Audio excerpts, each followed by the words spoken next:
Bom dia para vocês. Vocês estão me ouvindo agora? Sim, estão me ouvindo. Que bom. Estou descobrindo aqui agora. Obrigada, gente, pelo retorno. Agora sim, vou dar aqui o meu bom dia, porque estamos ao vivo, como você pode perceber. Tivemos um probleminha aqui no som. Aqui no Em Detalhes, a gente sempre analisa uma temática, uma notícia importante do momento. A gente vai conversar aqui nesse Em Detalhes, nessa segunda-feira, dia 15 de abril de 2024, sobre o conflito entre Israel e Irã, entender todos os detalhes a respeito disso a partir de agora. Eu converso com o jornalista, também professor de Relações Internacionais, Bruno Huberman, que também é autor de Colonização Neoliberal de Jerusalém e pesquisador do Grupo de Estudos de Conflitos Internacionais e do Instituto Nacional de Estudos sobre os Estados Unidos. A gente vai falar a partir de agora. Professor, primeiro, obrigada por aceitar nosso convite, seja muito bem-vindo aqui ao ICL, ao Em Detalhes, e obrigado pela paciência também aqui com os probleminhas técnicos que a gente teve nesse começo de programa. Bom dia. A gente estava falando aqui sobre o conflito. Primeiro, eu queria começar te perguntando sobre trazer esse contexto, né, do que aconteceu, porque o Irã respondeu a um ataque de Israel que terminou com mortos. Então, primeiro eu quero trazer esse contexto para falar sobre o bombardeio de Israel contra a embaixada, e aí, na sequência, como é que foi essa resposta do Irã. E aí, enquanto o senhor responde, eu dou aqui sequência na parte técnica. Tá bom. Bom, o que a gente viu acontecer nesse último sábado, né, como você mesmo colocou, foi uma resposta de um ataque que Israel fez à embaixada iraniana em Damasco, na Síria, aproximadamente 2 semanas atrás, e o Irã fez esse ataque no último sábado como uma resposta a esse ataque israelense. Israel tem atacado a Síria de uma forma sustentada, semana sim, semana não, há anos, né? Não é algo novo, está longe de ser novo e está longe de ser relacionado exclusivamente ao contexto do genocídio que a gente observa na faixa de Gaza, né? O que é de novidade justamente é esse tipo de ataque israelense acontecer durante um genocídio, né? O que insere, né, essa reação iraniana no contexto do que está acontecendo na faixa de Gaza, né? Então, são 2 processos paralelos que a gente observa, né? Porque Israel tem estado em confronto há anos, desde a sua fundação, com Líbano, Síria, Jordânia, Egito, Iraque e os diversos países da região, né?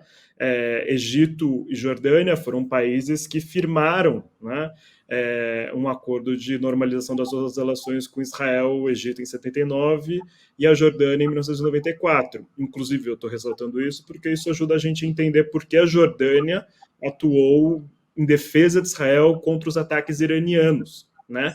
Feitos nesse último sábado, esse ataque feitos com centenas de drones e mísseis que tiveram como alvo uma base militar no sul de Israel, né, o chamado deserto do Nakab, em árabe, e deserto do Negev, em Israel. Né?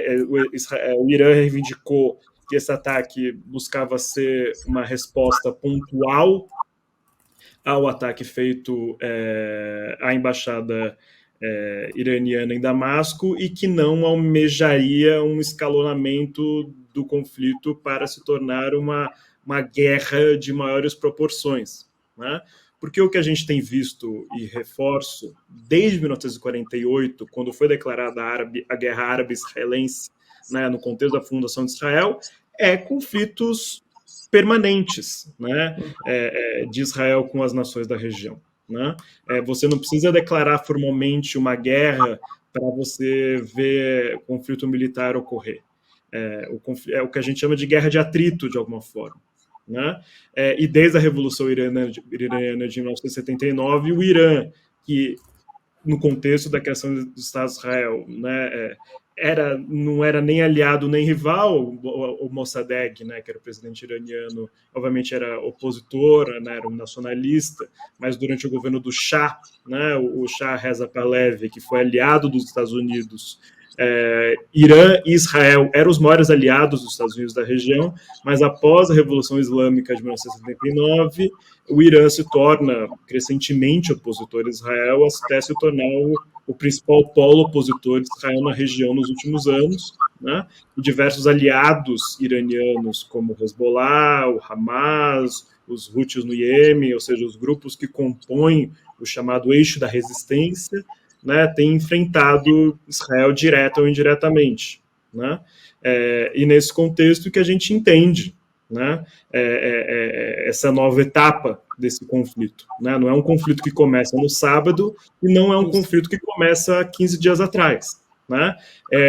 Eu fiz esse breve introito histórico, né, para demonstrar como é algo que se arrasta e é mais uma etapa de algo que vem desde 1948, que vem desde 1979, né, e que o que a gente está observando hoje é uma etapa decisiva, uma etapa inédita, né, no qual o Irã faz pela primeira vez um ataque ao território de Israel na sua história, né, e a primeira vez envolvido num conflito direto desde o fim da guerra Irã-Iraque de 1978.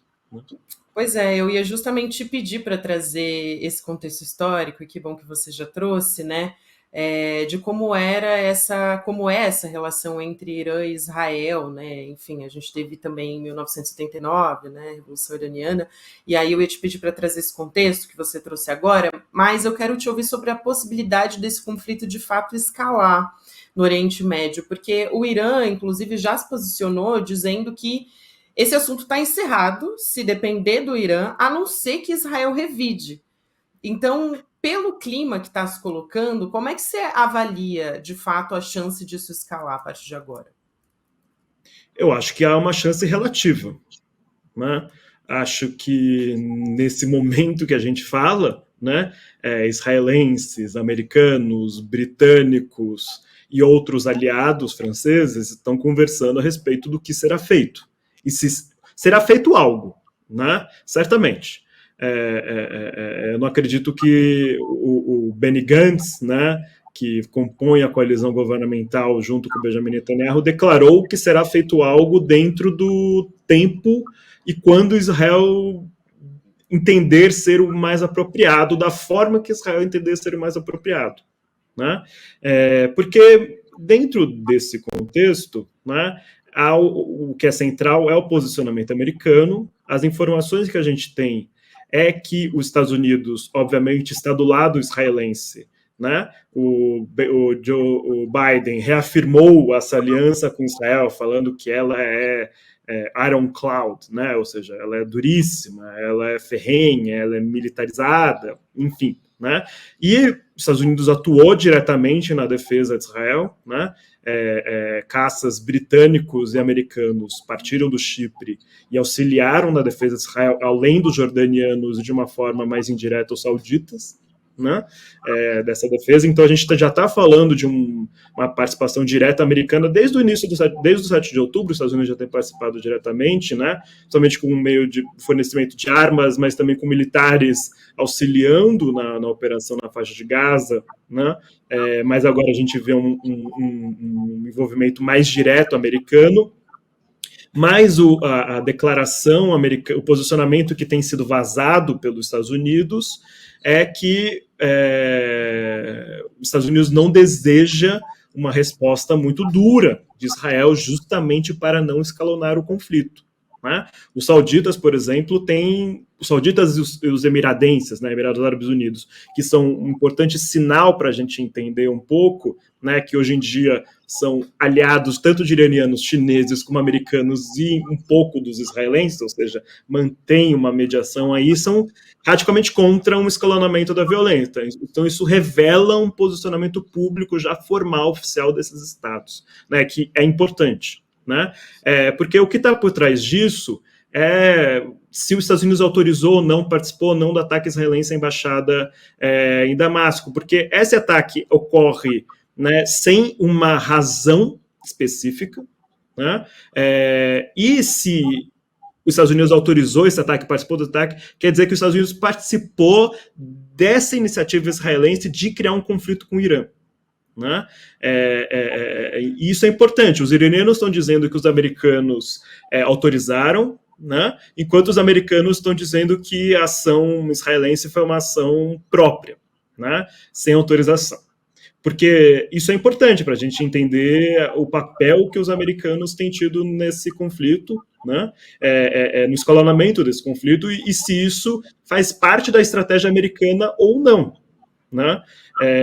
Israel, por enquanto, tem buscado o que a gente oficialmente tem um pouco mais de entendimento é que Israel tem atuado de uma forma mais autônoma, né? Nisso, de uma forma a trazer os Estados Unidos mais para perto dessa aliança com eles, num contexto em que os Estados Unidos tinha se isentado de vetar uma resolução no Conselho de Segurança da ONU que determinou um cessar-fogo durante o Ramadã. E o Ramadã, que se encerrou na semana passada, né, viu poucos dias depois o ataque iraniano, né, com essa resposta. Então, no momento que Israel se via crescentemente isolado dos seus aliados ocidentais, e essa aliança é reafirmada no contexto que Israel é atacado de uma forma decisiva e forma inédita, como a gente viu nos últimos anos, né?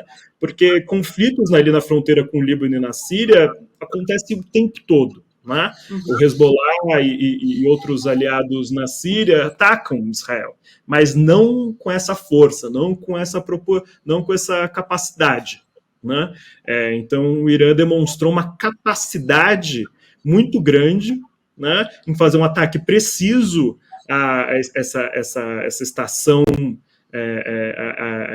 de aeronaves no sul de Israel, né? E ao mesmo tempo atingir somente alvos militares e ao mesmo tempo, ou seja, fazer um ataque preciso que demonstre uma dissuasão de força, mas ao mesmo tempo que não escalone o conflito militar, que é mais ou menos a estratégia que a gente tem visto o Irã e seus aliados, como o Hezbollah, também. Né? O Hezbollah também tem dado respostas, porque Israel também tem provocado o Hezbollah de uma forma sistemática desde o 7 de outubro, e o Hezbollah tem dado respostas também, mas o Hezbollah não tem dado respostas de uma forma que ultrapasse uma certa linha que justifique uma retaliação ainda mais violenta de Israel. Né? Ou seja, esse eixo ele tem agido de uma forma contida, dado respostas duras, mas contidas, né?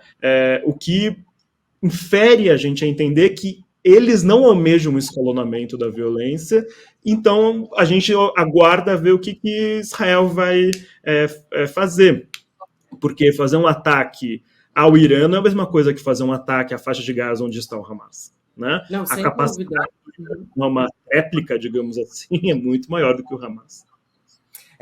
Você citou, professor, os Estados Unidos, e o Jamil Chad publicou uma reportagem hoje que ele diz o seguinte, né? Só para ler aqui a manchete para quem está nos acompanhando no UOL, ele que cobre política internacional, né? Um dos maiores jornalistas de política internacional que a gente tem. Ele disse o seguinte na manchete: Israel buscou envolver Estados Unidos na guerra a provocar Irã, avaliam diplomatas. Então, ele conversou com a cúpula do governo brasileiro, que está avaliando que esse ataque atribuído a Israel contra o consulado iraniano em Damasco, né, que aconteceu no começo desse mês, e que gerou essa resposta do Irã, como a gente está conversando, foi uma estratégia encontrada pelo Benjamin Netanyahu para atrair de volta para a guerra o governo americano de Joe Biden, né, o governo estadunidense do Joe Biden. Porque não tinha interesse, segundo o Jamil Chad, nem das pessoas dos Estados Unidos, né, dos estadunidenses, nem dos iranianos, para que esse confronto acontecesse. Eu queria te ouvir a respeito disso, sobre o papel dos Estados Unidos e se de fato, pelo que está se desenhando, né, porque ainda meio que tudo pode acontecer, mas pelo que está se desenhando, os Estados Unidos não entram nessa história, você acha, professor? Acho que tem formas e formas dos Estados Unidos entrar nessa história. Por exemplo, voltando um pouco mais na história para ajudar a gente a entender. O Irã, nos últimos anos, os anos 2000 para cá, tem um projeto de enriquecimento de urânio. né, que o Irã diz que seja para fins pacíficos e que as alianças ocidentais têm dito que era para fins de desenvolver bomba atômica. Né? E isso está no centro, né, da relação do Irã com o restante do mundo, particularmente o mundo ocidental. Né? Isso esteve por trás, né, do acordo feito entre o Lula, intermediado pelo Lula, né, e com Erdogan, chamado Acordo de Teherã, né, junto com a Ahmadinejad, que foi o grande momento da diplomacia brasileira ali naquele contexto em 2010, né, e que foi barrado pelo Barack Obama, né, porque não contou com a participação direta americana, mas os Estados Unidos depois veio a selar um acordo diretamente com a Ahmadinejad, com os iranianos. O Trump saiu desse acordo e agora o Irã tem tido, né, e o Biden não retomou, né? E desde então, o Irã tem promovido um desenvolvimento do seu projeto de enriquecimento de urânio, seu projeto nuclear, de uma forma sem relação direta, né, com o Ocidente, sem supervisão dentro do acordo que foi estabelecido, né, e sob diversas sanções. Né? Ou seja, o Irã está sob julgo do imperialismo americano há anos. Né? E Israel atua como representante direto, né, disso. Por exemplo, alguns anos atrás, o Benjamin Netanyahu levou para a Assembleia Geral da ONU uma imagem que ficou muito, né, icônica, que é um cartaz de uma bomba meio de desenho animado, né, em que ele demonstra, ele coloca um nível falando o Irã está nisso à distância de chegar na bomba atômica. Né? E isso é um discurso que eles estão repetindo hoje, atualmente. Pode ser que o Irã esteja chegando perto da bomba atômica, a gente realmente não sabe, a gente não tem esse tipo de informação. Né? Mas o que a gente sabe é que os americanos já atuaram ao lado dos israelenses em ações ocultas que buscavam conter o projeto atômico iraniano. Né? Por exemplo, Israel desenvolveu junto dos americanos um vírus chamado Stuxnet. Né? E o Stuxnet foi um desenvolvimento interessantíssimo na guerra cibernética ali nos anos 2000, que foi um tipo de vírus que não precisava de que o infectado ativasse o vírus, que sempre foi um problema das guerras cibernéticas. Israel desenvolveu o primeiro vírus de zero ativação, que chama, se não me engano, né? Que o vírus, quando ele é infectado, ele já ativa. Né? Isso foi central para destruir centrífugas atômicas iranianas. Israel também atuou junto dos americanos no assassinato de cientistas iranianos envolvidos no projeto nuclear iraniano. Então, os Estados Unidos têm atuado de diversas formas, abertas por meio de sanções e negociações, e ocultas por meio de cyberguerras e assassinatos de indivíduos civis iranianos, falando de cientistas, né?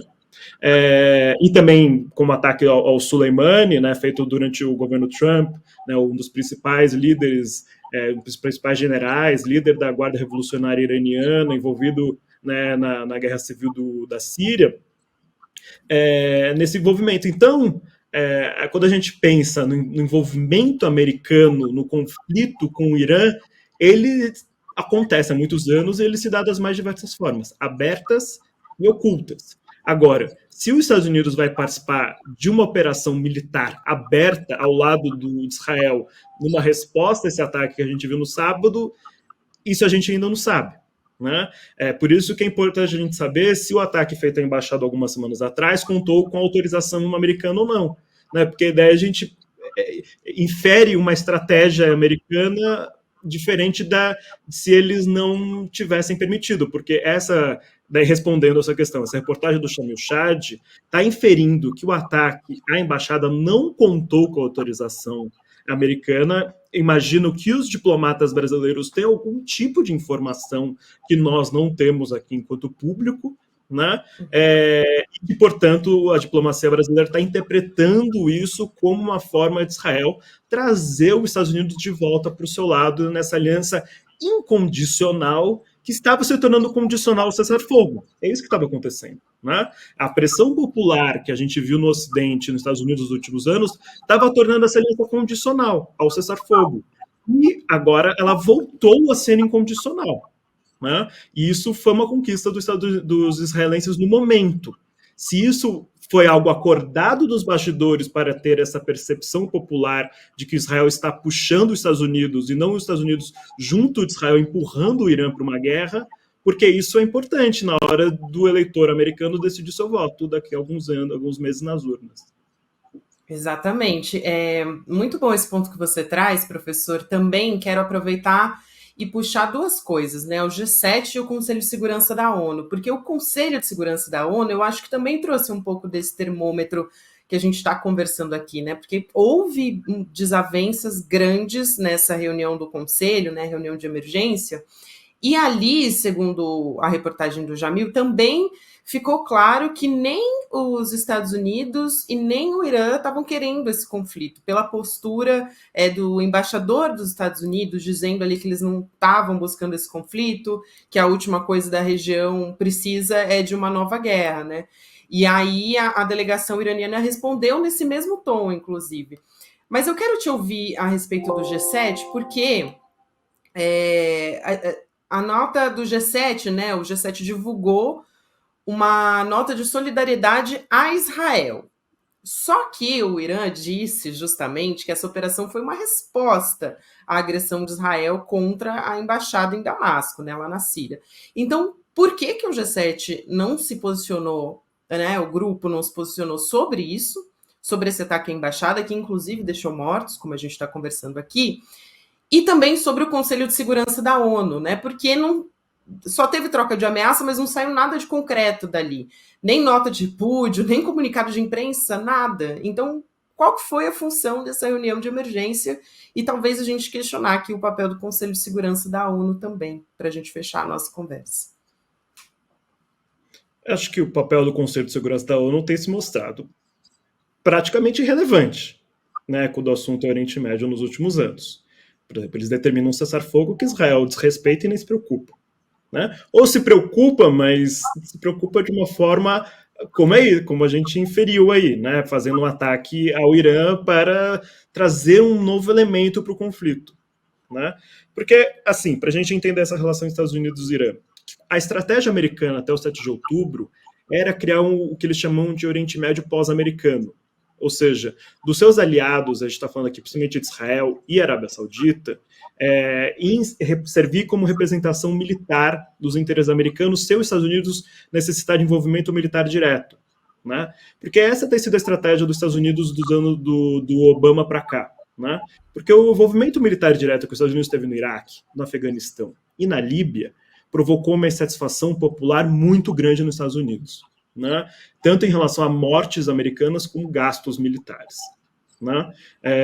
E os Estados Unidos têm cada vez mais atuado por meio de representantes, de patrocinados, que chama de proxies. Né? Foi assim na Guerra da Síria, né? Embora os Estados Unidos tenham tido envolvimento direto, mas foi mais indireto. Né? Na Guerra do Iêmen, no qual a Arábia Saudita e os Emirados Árabes atuaram diretamente em favor dos americanos. Né? Então, os Estados Unidos não desejam envolvimento militar direto. Mas se escalonar, eles vão ter que ter um envolvimento militar direto durante a campanha presidencial. Isso pode significar resultados imprevisíveis. Né? A gente não sabe a capacidade militar iraniana. Né? Porque se isso escalona, significa que a Rússia vai participar diretamente. Daí a gente vai estar vendo mais um fronte de um confronto praticamente direto entre Estados Unidos e Rússia, além da Ucrânia. Né? Porque o confronto no Oriente Médio até o momento estava contido. Né? Não estava, por exemplo, tendo muito impactos econômicos internacionais. Né? Mas se ele escalona, isso vai provocar um impacto econômico internacional imprevisível. Principalmente sobre o preço da principal commodity do mundo, que é o petróleo, no qual Irã, Arábia Saudita, Emirados Árabes estão entre os maiores produtores do mundo. Né? Isso vai gerar um impacto no desenvolvimento econômico americano e na sensibilidade da opinião pública americana em respeito da sua qualidade de vida e da sua segurança no mundo, que vai afetar diretamente o voto no Joe Biden. Né? Ou seja, isso tudo deve ser levado em consideração quando a gente vê isso. E o Irã sabe muito bem disso. Ele não quer, ele sabe que os Estados Unidos têm capacidade de destruir o Irã se quiser. né? Ou seja, não é bem-vindo para os iranianos isso, embora eles tenham muita capacidade de enfrentar Israel, certamente. Né? A gente não sabe qual o limite da sua capacidade militar, mas o envolvimento, uma aliança russo-iraniana e os demais aliados do eixo da resistência significa um poder bastante importante, né? Porque a Síria está do lado do Irã, o Iraque está do lado do Irã, o Líbano está do lado do Irã, o Iêmen está do lado do Irã, a Arábia Saudita firmou normalizações com o Irã, ou seja, está num contexto de insegurança para os interesses ocidentais na região nesse momento, né? Depois do 7 de outubro. Então, o que a gente está vendo são essas disputas em torno de influências territoriais, regionais e tudo mais. E em relação ao G7, significa a reafirmação dessa aliança. O direito internacional não importa. Ele só serve para performar opiniões, né? Então, quando Israel ataca, né, a embaixada iraniana em respeito ao direito internacional, né, e o Irã, portanto, ele busca utilizar o direito internacional para justificar a sua resposta, né, e trazer legitimidade perante os olhos ocidentais, porque esse era o objetivo deles. Né? Demonstrar que eles estão agindo de uma forma contida e evitar um escalonamento da guerra. Então, o direito internacional é instrumentalizado, utilizado pelo Irã nesse sentido, né? Ou seja, de uma resposta contida.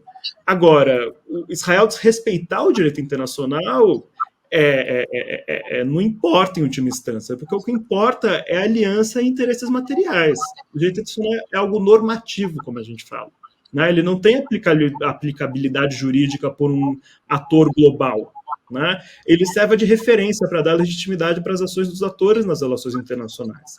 Ou seja, quando o direito internacional não serve para trazer legitimidade, eles simplesmente ignoram. Né? E quando serve para trazer legitimidade, eles respeitam. Como Israel, que após o ataque do Irã, quis levar a questão para o Conselho de Segurança, o mesmo Conselho de Segurança que eles estão desrespeitando de uma forma sustentada desde 1948. Né? Israel só respeita o Conselho de Segurança e a ONU quando interessa. Né? Quando não interessa, eles simplesmente ignoram. E eles podem ignorar porque eles são os principais aliados americanos do Oriente Médio. Ou seja, o direito internacional ele é submetido às relações de poder material dos atores. E os Estados Unidos respeitam o direito internacional e respeitam o direito internacional quando lhe convém. E o mesmo vale para os seus grandes aliados, como o caso de Israel. Né? Muito bem, professor, que prazer te receber aqui, muito obrigada, foi muito didático para a gente entender melhor, e é isso, avaliar o contexto histórico é muito importante nessa hora. O professor Bruno Huberman é professor de Relações Internacionais, a gente já conversou algumas vezes aqui no ICL, é sempre um prazer te receber, obrigada e até uma próxima. Imagina, eu que agradeço, estou à disposição, até mais. Até mais. Gente, vamos ficando por aqui. O Videocast em Detalhes fica por aqui nessa segunda-feira. Próximo episódio vai ao ar amanhã, às 10h30 da manhã, ao vivo no YouTube, por onde você acompanha toda a nossa programação. Na sequência, você já vai ficar aí com Mercado Investimentos, depois tem Rolê ICL com William De Luca, e às 6h da noite vai ter ICL Notícias, segunda edição, então eu volto e te espero. Tchau, gente, até amanhã. Che Guevara costumava dizer, hay que endurecer, pero sem perder la ternura jamais. Hay frases y frases. Esa frase realmente mi papá nunca la dijo. Ué, ele não dizia isso então?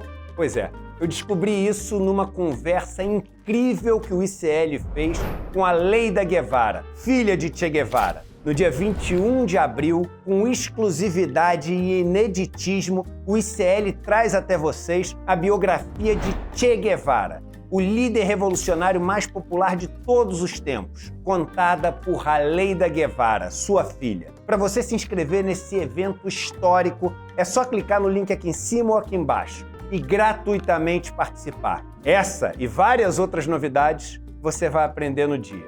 Até lá!